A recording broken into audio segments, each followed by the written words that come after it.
KPBS On Demand is supported by the San Diego County Toyota dealers, presenting the new 2025 Camry with refined design and performance. Visit your local Toyota dealer to learn more about all the features the new 2025 Camry offers. The San Diego County Toyota dealers. We make it easy. Good morning. I'm Debbie Cruz. It's Wednesday, January 11th. Efforts to bring a four-year university to the South Bay. More on that next. But first, let's do the headlines.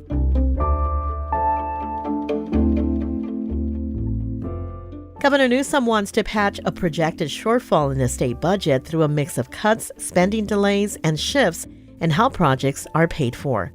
One thing he doesn't plan to do yet is dip into the state's rainy day fund, which could cover the expected $22 billion budget deficit. He says he's committed to funding major priorities in social services, such as universal pre-K by 2025 and expanded health care for undocumented immigrants. We are protecting the most vulnerable Californians despite the situational challenge. Most of Newsom's budget cuts would come from climate programs. The first round of new green bins and kitchen pails will be delivered today as part of the City of San Diego's new organic waste recycling program. Residents living in Mount Hope and Logan Heights will be the first to get their bins. The city will collect organic waste from the new green bins weekly. It will be taken to the Miramar Greenery, where it will be composted. The rollout will continue over the next few months. SDG&E is making $1 million available for those struggling with higher bills. The announcement comes as customers are seeing a huge spike in their bills this month because of rising natural gas prices. To qualify, you must be experiencing serious illness, temporary unemployment, disability, or unusual hardship. Those who qualify can get up to $300 to help with past due bills. To apply, call 211. From KPBS, you're listening to San Diego News Now. Stay with me for more of the local news you need. KPBS On Demand is supported by Splatero, helping homeowners pay off debt by offering streamlined access to your home's equity with no additional monthly payments or new debt. Splatero provides a lump sum payment in exchange for a share of your home's future value. Pre-qualification is available at splatero.com.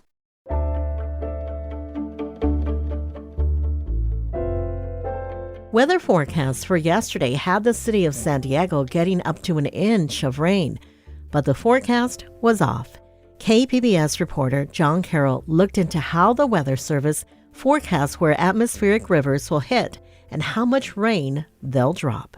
High winds forecast for San Diego showed up on Tuesday, but the amount of rain forecast appears to be off. National Weather Service meteorologist Alex Tardy says corridors that atmospheric rivers are found in can be very narrow. 50 to 60 miles can make all the difference in how much rain falls where. But Tardy says California scientists are now taking a page out of their East Coast counterparts' playbook, the ones that fly planes into hurricanes. That's now happening here with atmospheric rivers. And the end result will be what you're talking about, better data, a more precise forecasting with higher confidence and longer lead time. More lead time to help Californians prepare for anything from torrential flood-inducing rain to just a few scattered showers. John Carroll, KPBS News.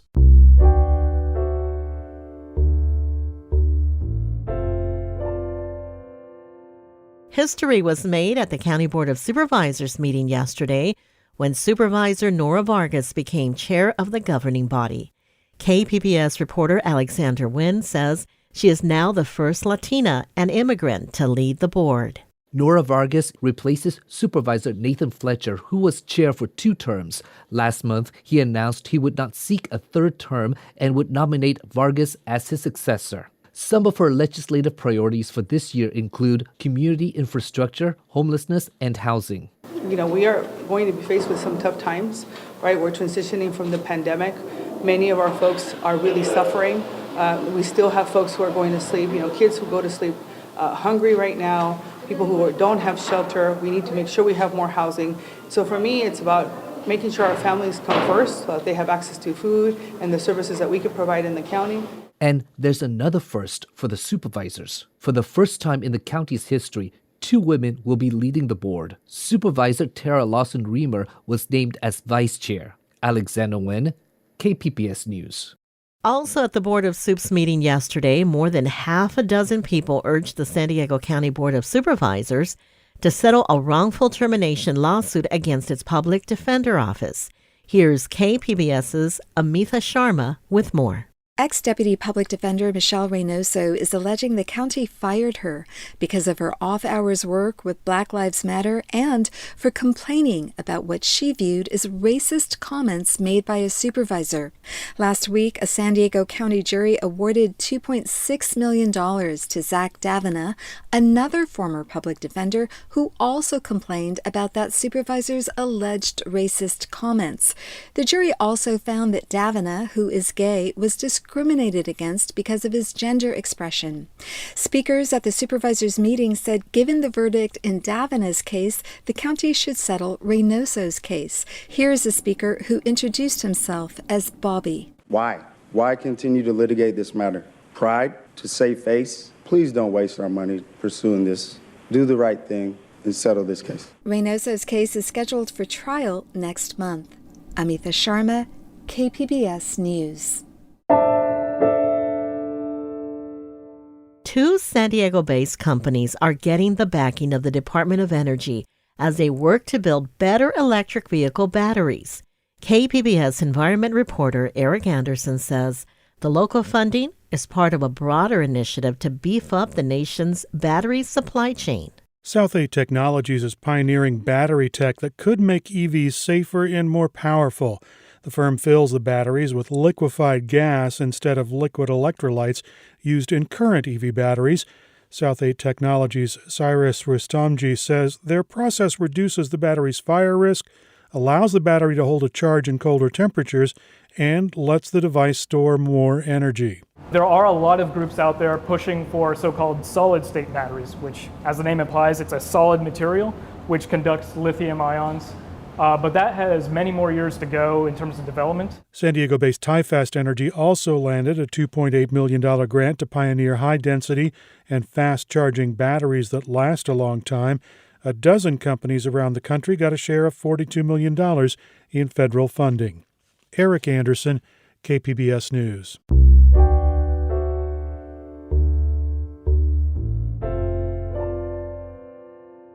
San Diego's South Bay is home to about 450,000 people, but it's not home to a public 4-year university, at least not yet. KPBS reporter Jacob Baer updates us on efforts to bring a university presence to South County. Right now, Southwestern College is the South Bay's only public option for higher education. That's where Faisal Al-Najjar is now studying dental hygiene. He already has a bachelor's degree in human biology from UC San Diego, roughly 20 miles north. There was a lot of people that commuted from South Bay to UCSD. Now imagine telling them they can go to some classes 10 minutes from home instead of having to drive all the way up here. And that idea is becoming reality, starting with San Diego State University's new TV and film studio coming to Chula Vista. And more university expansions could be on the way. Maria Anguiano is a UC Regent and a National City native. The South Bay is a very vibrant, dynamic community with a lot of talent, and we want to make sure that UC is at the table. So the UC is starting to look at sites for a satellite campus in South Bay.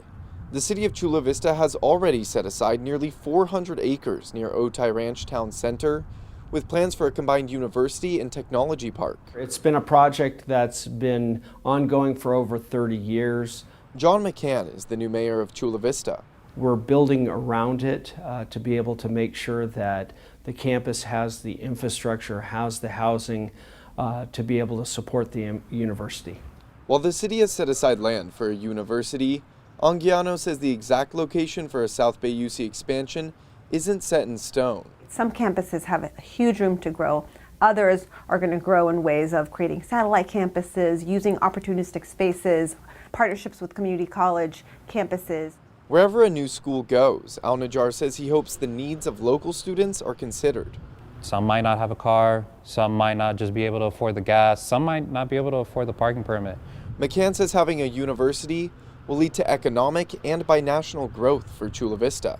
You talk to almost anybody in the community. They're encouraging a university, and we want to make sure that our kids, our grandchildren, have the opportunity to be able to go to college in Chula Vista.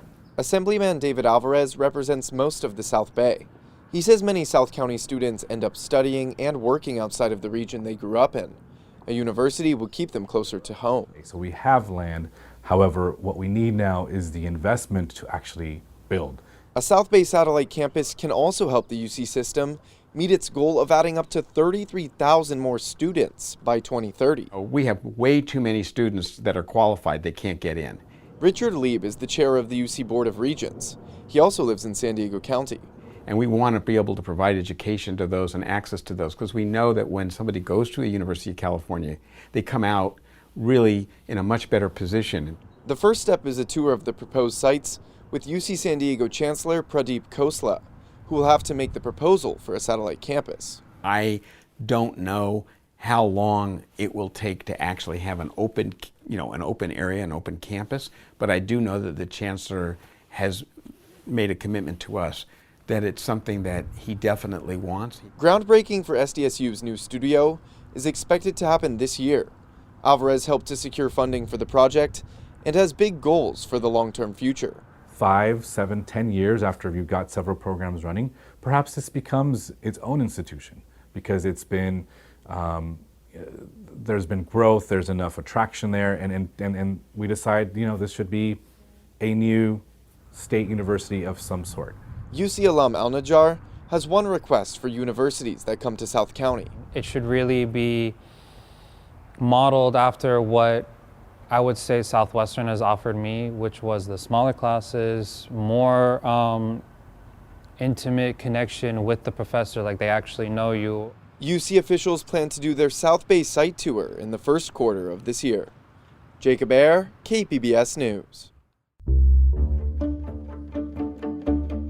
Coming up, we'll talk about the KPBS One Book, One San Diego selection for teens. We'll have that and more just after the break.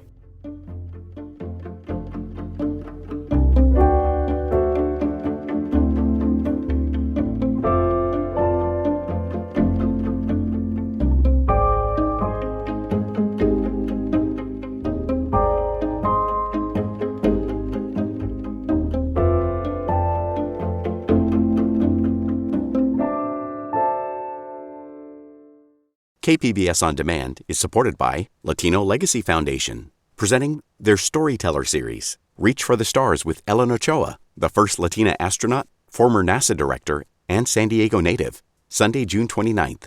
More at latinolegacyfoundation.org.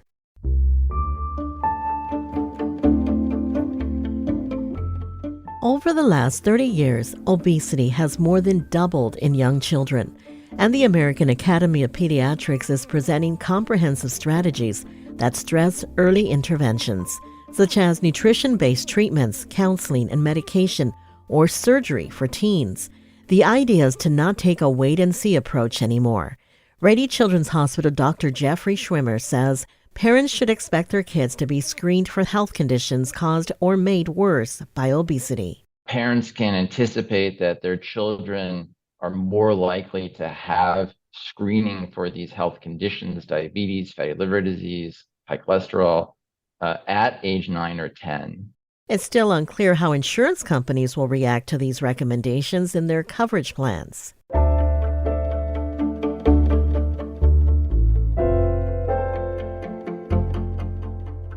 The latest KPBS One Book, One San Diego selection for teens is The Magic Fish.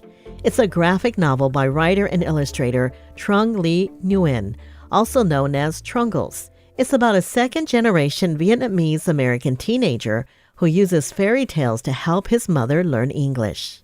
Nguyen spoke with KPBS arts producer and editor Julia Dixon Evans about the book. So this book is told primarily through the perspective of Tien, a teenager, and his mother, living and working in the United States. Can you tell us a little about who this family is? Sure. So I based a lot of the characters in The Magic Fish on the experiences of my own family that I observed kind of growing up in the United States and learning English and learning the culture alongside them as well. And so it's a family that whose dynamics are kind of based on what I observed both in my own family and in other immigrant families that I grew up around. And Tien is gay and he struggles with coming out to his family. He says that he doesn't know the word in Vietnamese. Can you talk about the importance of language in this story? Yes, absolutely. This was a struggle that I also had growing up, trying to articulate my sexuality to my parents when I was growing up. We didn't share a language or share a vocabulary to discuss these things. And so it was one of those situations where I do remember going to the library and trying to find language resources to be able to articulate the exact things that I wanted to tell my parents. And I think I was really encouraged to explore this in The Magic Fish because when it comes to describing sexuality, when it comes to describing gender and queerness, the ways that we talk about these things, the words that we use kind of change all of the time. They're dependent on where we find ourselves in time and regionally as well. And so for The Magic Fish, I think the continued impetus for me to want to tell this precise type of story is that even within queer communities, we shift in the ways that we describe ourselves, and we kind of have to offer each other a little bit of grace around the language through which we find ourselves, basically. So I think exploring language, both within the context of culture and within the context of very practical day-to-day existence, that was something I was kind of interested in exploring in The Magic Fish. Now, there are several fairy tales told inside of the book. Some of them are a retelling of the Cinderella story and another of the Little Mermaid. Can you tell me about your use of fairy tales in this story and why those stories? Sure. I think the seed of this project was I had always wanted to retell the Vietnamese Cinderella as I had heard it growing up, because that was a story that was familiar to my parents, and I have a lot of strong, warm, sentimental feelings about it. And so I'd always wanted to take it on as a project. And originally, The Magic Fish was just supposed to be a bunch of Cinderella stories kind of put together. And then I had to figure out what these stories meant to me and why I was drawn to Cinderella stories and stories about transition in these ways. And so I kind of started with the Vietnamese Cinderella, and then I told another Cinderella story as a point of comparison for readers to kind of give them the sense that even though stories might be very similar, they have different priorities depending on who's telling the story. And then transitioning from those two stories into The Little Mermaid felt very natural for me, because even though The Little Mermaid is not strictly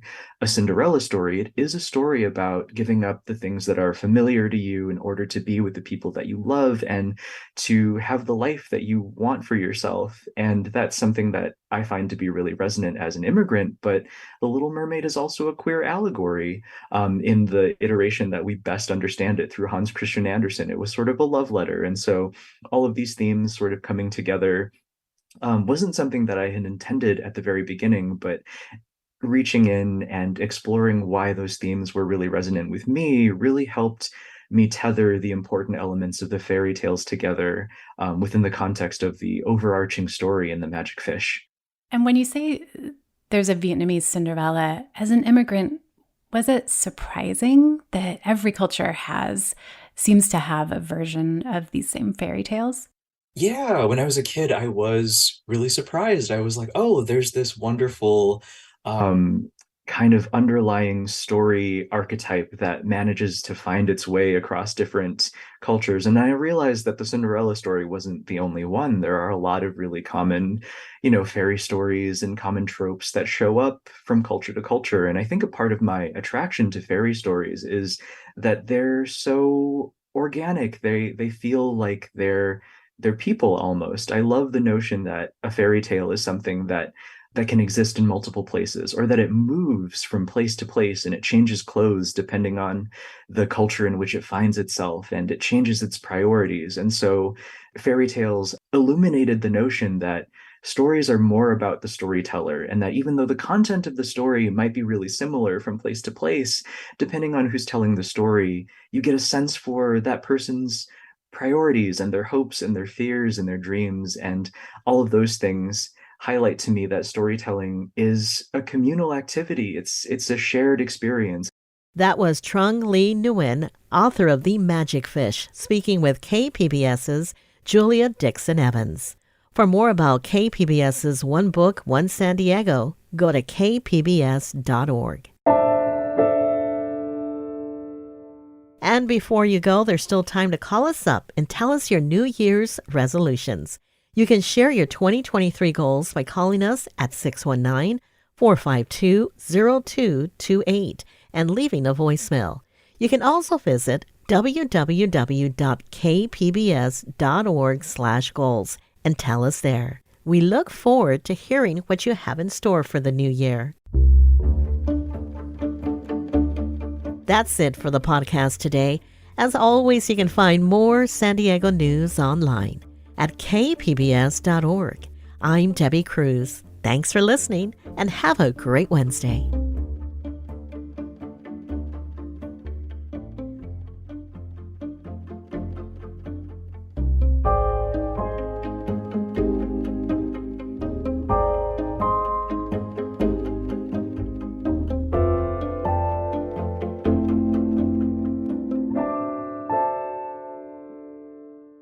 KPBS On Demand is supported by Marrokal Design and Remodeling, helping homeowners with their home remodeling needs. From ADUs to kitchen remodels, room additions, and custom homes, Marrokal Design and Remodeling can help homeowners design and build their dream homes. More at trustyourhometous.com.